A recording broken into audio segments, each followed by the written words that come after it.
श्री क्षेत्र हरिद्वार आणि गणेश घाट या वर्षीच्या एकधाम यात्रा केदारनाथच्या प्रारंभाला आम्ही आज दिनांक 9 मे 2025 रोजी आलेलो आहोत हरिद्वार या ठिकाणी। गेल्या 3-4 दिवसांचा दिनक्रम पाहता या यात्रेला विशेष असं महत्त्वाचं आहे की 7 तारखेला संपूर्ण भारतामध्ये अनेक ठिकाणी मॉक ड्रिलचं आयोजन केलं होतं आणि 6 तारखेलाच मध्यरात्री भारताने पाकिस्तानच्या लष्करी अर्थात आतंकवादी तळांवरती हल्ले केले आणि अनेक ठिकाणं नेस्तनाबूत केली। त्या धर्तीवरती अनेक ठिकाणी हाय अलर्ट जारी करण्यात आला होता। आमच्या घरच्यांनी देखील जाऊ नका असं सांगितलं।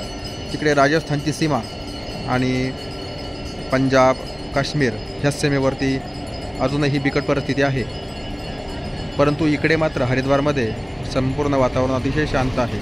आता नुकताच सीझन सुरू झालेला आहे आणि सुंदर असं वातावरण। अनेक यात्रेकरू हरिद्वारमध्ये दाखल झालेत 4 धाम यात्रा करण्याकरता आणि आम्हीही 9-10 जण या ठिकाणी उपस्थित आहोत गंगामाईच्या सानिध्याचा आनंद घेण्यासाठी आणि हरिद्वार ते केदारनाथ यात्रा पूर्ण करण्यासाठी।